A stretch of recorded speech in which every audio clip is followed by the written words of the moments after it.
નમસ્કાર, હું શકુંતલા રાઠવા, ટાટપાસ ઉમેદવાર. આજે સવારે ઉઠીને જોયું ને તો એક નવું ગતકડું, જ્ઞાન સહાયકનું ગતકડું. સરકારશ્રીને એક જ વાત કહેવી છે કે શા માટે નહીં તમે અમારા સપના પર પાણી ફેરવો છો. છેલ્લા 1 વર્ષથી અમે સતત તમને રજૂઆત કરીએ છીએ કે સર કાયમી શિક્ષકની ભરતી કરો, કમ્પ્યુટર શિક્ષકની ભરતી કરો, અને તમે માત્ર એક જ આશ્વાસન આપો કે હા બેન થઈ જશે, ટૂંક સમયમાં કરી દઈશું. અને જ્યારે તમે નેક્સ્ટ ટાઈમ આવશો ને ત્યારે અમારી સાથે ફોટો પડાવજો, પેંડા ખવડાવીશું. આ રીતની તમે વાત કરો છો અને આજે તમે ફરીથી જ્ઞાન સહાયક લઈ આવ્યા. શા માટે ને તમે અમારી સાથે આવી છેતરપિંડી કરો છો? અમારા સ્વપ્ના પર પાણી ફેરવવાનું બંધ કરી દો.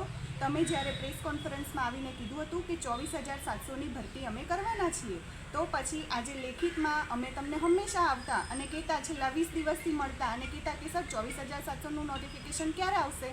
ત્યારે તમે એમ કહેતા હતા ટૂંક સમયમાં આવી જશે.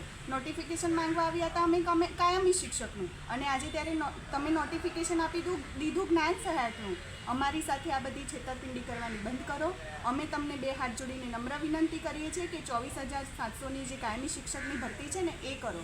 જ્ઞાન સહાયકની પ્રોસેસ તમે જેટલી સ્પીડમાં કરો છો ને એટલી સ્પીડમાં કાયમી શિક્ષકોની પણ ભરતી થઈ શકે છે. તમારી પાસે એવા અધિકારીઓ છે કે જે આ કરવા માટે સક્ષમ છે, અને જો જ્ઞાન સહાયકની પ્રક્રિયા તમે આટલી ફટાફટ કરી શકતા હોય તો કાયમી શિક્ષક માટે આટલો વિલંબ કેમ કરો છો?